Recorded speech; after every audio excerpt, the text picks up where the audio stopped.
That's one way to make first contact, Captain Anderson muttered as he watched the alien ambassador vaporize a table full of pastries. The crew of the USS Resolute stared at the smoldering remains, the smell of burnt sugar and flour mingling with the scent of fear. The ambassador, a towering creature with blue scales and multiple eyes, retracted its weaponized appendage with an air of irritation. It turned its gaze to Anderson. "Humans of Earth, you will surrender and offer tribute to the Galactic Empire or face annihilation." Anderson kept a straight face. He knew the crew was looking to him for guidance, and the last thing they needed was to see their captain losing his cool. He turned to Commander Reynolds, his second-in-command, who was struggling to hide a smirk. "Commander, it seems our guest isn't a fan of our hospitality. Perhaps we should discuss their demands." Reynolds nodded, his amusement not fully masked. "Indeed. Captain, let's take this to the war room." The alien ambassador followed them down the corridors of the ship, its many eyes scanning everything with a mixture of disdain and curiosity. The crew gave them a wide berth, whispering among themselves. The atmosphere was tense, but beneath it all was a simmering defiance that Anderson could feel in his bones. In the war room, they took their seats at a large table, now devoid of any snacks. The ambassador's presence was overwhelming, but Anderson knew they had the advantage here. Humanity had a knack for turning the tables. "You demand our surrender and tribute," Anderson began, leaning forward. "What exactly does this tribute entail?" The ambassador's voice resonated through the room, a deep rumbling growl. "Your planet's resources, your technology, and your servitude. The Galactic Empire tolerates no resistance." Anderson nodded slowly, as if considering the proposal. "And if we refuse?" The ambassador's eyes narrowed. "Annihilation." Reynolds leaned back in his chair, crossing his arms. "That's quite a stark choice. But you see, humans have a long history of not taking kindly to threats." Anderson raised a hand to silence Reynolds. "What my commander means is, we need time to consider your offer. Such decisions are not made lightly." The ambassador seemed to contemplate this, its eyes shifting colors as it processed the information. "You have one Earth day. Then we will expect your answer." As the ambassador left the room, Reynolds turned to Anderson, the smirk now gone. "What's the plan, Captain?" Anderson stood, a determined glint in his eye. "We run." Reynolds looked surprised. "Run?" "Sir, not in the way you think, Commander. We're going to play for time. We need to gather our forces, inform Earth, and prepare for war. This empire underestimates us." Reynolds grinned. "I like the sound of that." The following hours were a blur of activity. Messages were sent to Earth, warning them of the impending threat. The Resolute's crew worked tirelessly to prepare the ship for battle, checking and rechecking every system. Anderson walked among them, offering words of encouragement and ensuring everyone knew the stakes. As the deadline approached, Anderson found himself back in the war room, this time surrounded by his senior officers. They had a plan, one that relied heavily on the element of surprise and the innate resilience of humanity. The ambassador returned, its demeanor as menacing as ever. "Your answer?" "Humans." Anderson stood tall. "We refuse your offer. Humanity will never bow to tyrants." The ambassador's eyes flared with anger. "Then you will be destroyed." The moment the words left the ambassador's mouth, the Resolute sprang into action. Weapon systems activated, shields went up, and the ship's engines roared to life. Anderson and his crew had no intention of going down without a fight. The first volley of fire from the alien ship was met with a well-coordinated counterattack. The Resolute's advanced weaponry, a testament to human ingenuity and relentless pursuit of progress, struck hard and fast. The alien shields flickered and faltered under the barrage.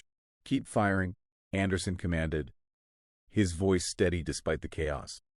The bridge was a flurry of activity, each officer focused on their tasks. Commander Reynolds was at the tactical station, his hands flying over the controls as he directed the ship's firepower with precision. "Sir, they're charging their main weapon," shouted Lieutenant Harris from the sensors. Anderson's mind raced. "Reynolds, focus all fire on their main cannon. We need to take it out before they can fire." The Resolute's guns blazed, concentrating their energy on the alien ship's primary weapon. The tension was thick as they watched the enemy ship's weapon systems begin to glow with a menacing light. "Impact in 10 seconds, Harris called out. "Come on," Anderson muttered under his breath. "Just a little more." A massive explosion rocked the enemy ship as the Resolute's firepower found its mark.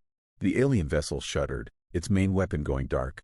Cheers erupted on the bridge, but Anderson knew the fight was far from over. Status report, he ordered. Reynolds scanned the readouts. Their primary weapon is down, but they're not out of the fight yet. They're launching fighters. Anderson nodded. Prepare for close combat. All hands, brace for incoming. As the alien fighters swarmed towards them, the Resolute's point defense systems kicked into high gear, blasting the smaller ships out of the sky. The battle was fierce, each side giving no quarter. Captain, our shields are down to 30%, Reynolds reported. Anderson gritted his teeth. We need to end this now. He looked around the bridge, seeing the determination in his crew's eyes. They were tired. They were outgunned, but they were human, and that meant they had a fighting chance. Commander, repair the railguns. Target their engines. Let's see how they handle losing their mobility. Reynolds nodded and relayed the orders. The ship's railguns powered up, and with a deafening roar, they fired. The projectiles streaked through space, slamming into the alien ship's engines with devastating force. Direct hit, Harris shouted. Their engines are offline. Anderson allowed himself a small smile. Now let's finish this. The alien flagship, crippled and adrift, loomed in the view screen. Despite the clear damage inflicted by the Resolute, Anderson knew better than to underestimate the Empire's resilience. An enemy that had crossed the stars to deliver such an ultimatum would not surrender easily. Captain, Reynolds said, stepping closer. His face grim. They're powering up auxiliary systems. It looks like they're charging a warp core overload. Anderson's stomach twisted. They're going to take us with them. The room fell silent, the weight of the realization hitting everyone. The enemy would rather self-destruct than face defeat, and the ensuing explosion could take out the Resolute and leave Earth defenseless. Options? Anderson demanded. Lieutenant Harris spoke up, her voice tight with urgency. We could try to target their core directly, but it's heavily shielded. Even with their engines offline, hitting it in time would be slim odds. Or, Reynolds interjected, we board them. A small team could infiltrate their ship and disable the overload sequence manually. Anderson raised an eyebrow. And risk everyone aboard? That's a hell of a gamble. Commander. Reynolds grinned faintly. It's the kind of gamble humans are good at. The captain hesitated for only a moment before nodding. Get a strike team ready. You'll lead it, Commander. Choose your people carefully. Minutes later, the boarding party assembled in the hangar bay. Reynolds stood at the head of a team of 6, each member clad in heavy exo-armor and armed with the best technology humanity had to offer. Among them was Lieutenant Harris, whose technical expertise would be vital in disabling the alien systems. Commander, Anderson said, stepping forward, I trust you to get this done. But remember, if it's a choice between saving your team and stopping that ship, you know what has to come first. Reynolds gave a sharp salute. Understood, sir. As the strike team launched in a small, agile shuttle, the Resolute continued to hold its position, firing calculated volleys to keep the alien ship's defenses distracted. On board the shuttle, the tension was palpable. Ever been on a suicide mission before? One of the Marines quipped, trying to lighten the mood. Harris rolled her eyes. Let's hope this doesn't turn into one. Reynolds smirked. Relax. It's only suicidal if we fail. The shuttle slipped through a gap in the alien ship's defenses, navigating the labyrinthine hull to find an entry point.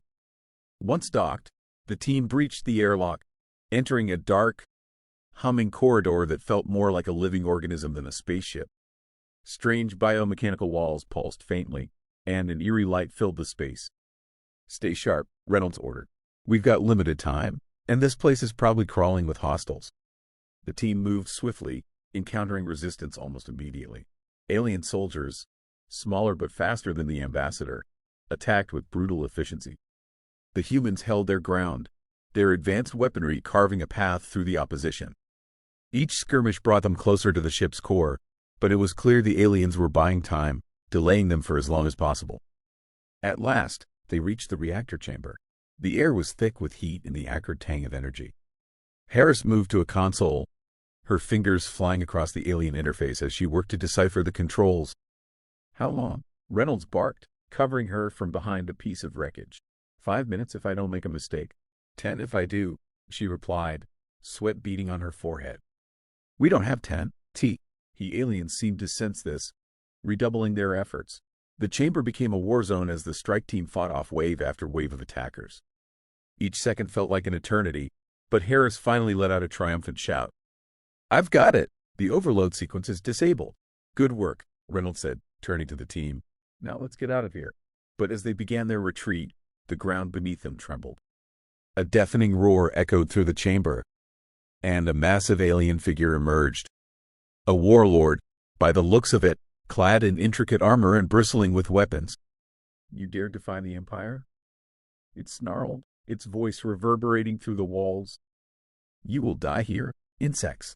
Reynolds raised his weapon. Not today. The final battle was brutal. The warlord moved with terrifying speed and strength, taking out two of the strike team before they could react. Reynolds and Harris worked in tandem, one drawing its fire while the other struck from the side. The fight pushed them to their limits, but a well-placed shot from Harris pierced a weak spot in the warlord's armor, bringing it down with a thunderous crash. That was too close, Harris said, breathing heavily. Reynolds didn't reply. He simply motioned for the team to move. They made their way back to the shuttle, fighting off stragglers as they went. By the time they docked with the Resolute, they were battered but alive. Back on the Resolute, Anderson greeted them in the hangar bay. His face, usually a mask of composure, betrayed a flicker of relief. Report, he said. The overload sequence is disabled, Reynolds confirmed. Their ship is crippled. They're no longer a threat. Anderson nodded. Good work. Get to medbay and get some rest. You've earned it. As the strike team dispersed, Anderson returned to the bridge. The alien flagship hung in the view screen, its lights flickering like a wounded beast.